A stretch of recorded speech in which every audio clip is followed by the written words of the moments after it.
HSC Habib media ও Shiakhala TV, আমি শেখ হাবিব রয়েছি আপনাদের সঙ্গে। আমি এই মুহূর্তে উপস্থিত আছি একেবারে ফুরফুরা শরীফ দাদা হুজুরে দেখছেন মাজারের ঠিক সামনে। ওয়াকফ বোর্ডের বিল পাস নিয়ে যে আমাদের মসজিদ মক্তব সব জায়গায় মানে কেন্দ্রীয় সরকার যে বিজেপি থেকে যে ধামাচাপা দেওয়া হচ্ছে, আমাদের ফুরফুরা শরীফের জমিয়তে উলামা বাংলা যে ফুরফুরা শরীফের সাধারণ সম্পাদক সৈয়দ সাজ্জাদ হোসেন মুখ খুললেন মিডিয়ার মুখোমুখি। কি বললেন তা আপনাদের শোনাব। আপনারা ভিডিওটি শেষ পর্যন্ত দেখুন। বেশি আপনাদের মূল্যবান মতামত কমেন্ট বক্সে জানাবেন। আসসালামু আলাইকুম। জমিয়তে উলামায়ে বাংলা ফুরফুরা শরীফ পক্ষ থেকে আমি সাধারণ সম্পাদক সৈয়দ সাজ্জাদ হোসেন রাজ্যের মানুষের কাছে আবেদন, বর্তমান পরিস্থিতিতে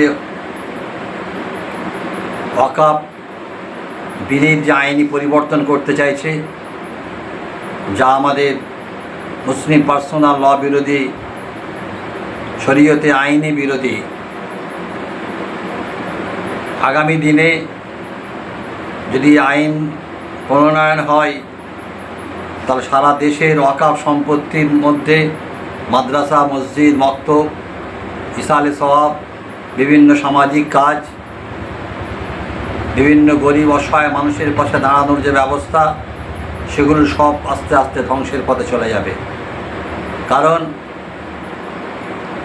আমরা ইবাদত করি, নামাজ, রোজা, হজ, এগুলো আমরা যতদিন বেঁচে থাকবো ততদিনই করতে পারবো। কিন্তু ওয়াকফ এমন একটা ইবাদত যেটা আমরা মৃত্যুর পরেও কবরে শুয়ে শুয়ে তার বিনিময় পেতে থাকি। এবং এই ওয়াকফ আইনে হস্তক্ষেপ করা মানে ইসলামের বিধানের উপরে, শরীয়তের বিধানের উপর হস্তক্ষেপ হচ্ছে।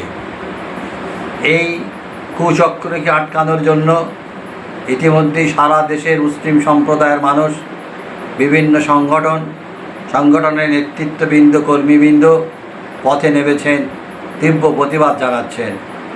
ও সেক্ষেত্রে যারা নেতৃত্ব দিচ্ছেন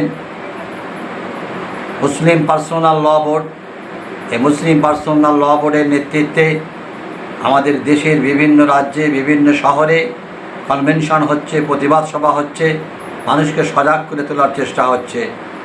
ইতিমধ্যেই কলকাতার বুকে বিরাট কনভেনশন হয়ে গিয়েছে, যেখানে কলকাতা সহ আশেপাশে শহরে হাজার হাজার মানুষ উপস্থিত ছিল। একটাই বার্তা, আপনার সাধারণ মানুষ প্রত্যেকেই দায়িত্ব নিতে হবে, এগিয়ে আসতে হবে এই বিলকে আটকানোর জন্য, এই বিলকে কার্যকরী করতে না দেওয়ার জন্য। কারণ এই বিলের সঙ্গে আমাদের দ্বীনি সম্পর্ক, ইসলামী সম্পর্ক, শরীয়তি সম্পর্ক আছে। শুধু তাই নয়, যেটা আমাদের সাংবিধানিক অধিকার, যেটা আমাদের গণতান্ত্রিক অধিকার। বিশ্বের বৃহত্তম গণতন্ত্র দেশ এই ভারতবর্ষ, বিশ্বের বৃহত্তম ধর্মনিরপেক্ষ দেশ এই ভারতবর্ষ, যেখানকার সংবিধানে লেখা আছে যে যার ধর্মের মৌলিক বিষয়গুলোর উপরে তারা স্বাধীনভাবে চলাফেরা করতে পারবে, স্বাধীনভাবে সেটাকে তার বাস্তবায়ন করতে পারবে। দেশের সামগ্রিক উন্নয়নের ক্ষেত্রে, দেশকে প্রগতির পথে এগিয়ে দেওয়ার ক্ষেত্রে সব মানুষ, সব সম্প্রদায়, সব ধর্মের, সব বর্ণের মানুষ একত্রিত হয়ে যে লড়াই হয়ে আসছে, সে 1947 সাল থেকে তা আজ অব্যাহত আছে। কিন্তু সংবিধানে স্বীকৃতি দিয়ে গেছে ভারতে বসবাসকারী বিভিন্ন ধর্মের মানুষ তার ধর্মীয় রীতিনীতি মর্যাদার সঙ্গে পালন করবে, ধর্মীয় বিধিবিধান অনুযায়ী তারা জীবনযাপন করবে। ওয়াকফ সম্পত্তি, ওয়াকফের নিয়ম কানুন, ওয়াকফের আইন আমাদের মুসলিম ধর্ম আইনের মধ্যে একটা পড়ছে, সেই জায়গাটায় হস্তক্ষেপ করতে চাইছে। তাই সকলে প্রতিবাদ করুন।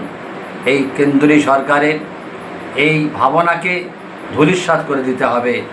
মনে রাখবেন, ইতিহাস বলছে আমরা যদি ঠিক থাকতে পারি, আমরা যদি ইমানি লড়াই করতে পারি, আমাদের আটকানোর কেউ থাকবে না।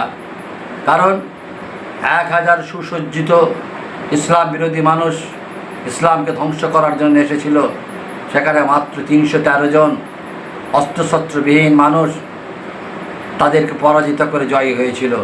তার একটাই কারণ, এই 313 জনের মধ্যে এরা ছিল খোদা প্রেমী, এরা ছিল রসুল প্রেমী, এদের হৃদয়ে শরীয়তের মশাল জ্বলছিল, তাই তাদেরকে আটকাতে পারেনি। আজ তো সারা ভারতবর্ষের কোটি কোটি মানুষের হৃদয়ে শরীয়তের ইসলামের মশাল দাও দাও করে জ্বলছে। আমরা এই ক্ষেত্রে যদি আমাদের এই দাবিকে, আমাদের এই অধিকারকে আমরা অক্ষুণ্ণ রাখতার জন্য আল্লাহর উপর ভরসা করে নিজের স্বচ্ছতার সঙ্গে এগিয়ে যেতে পারি, তাহলে কিন্তু আমাদের কেউ আটকাতে পারবে না। এদেশ শান্তির দেশ, এই ভারতবর্ষ সম্প্রীতির দেশ, এই পশ্চিমবাংলা সম্প্রীতির বাংলা, ধর্মনিরপেক্ষতার বাংলা। এখানে মসজিদ থাকবে, মন্দির থাকবে, গির্জা থাকবে, সন্ধ্যাবেলায় আজান হবে, পূজা হবে, ঘণ্টা বাজবে। এটাই আমাদের পারস্পরিক ঐতিহ্য।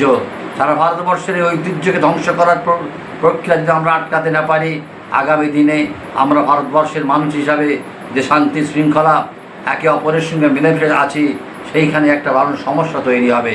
তা আসুন সকলে মিলে আমরা তীব্র প্রতিবাদ করি, যাতে এই বিল কার্যকরী না হতে পারে।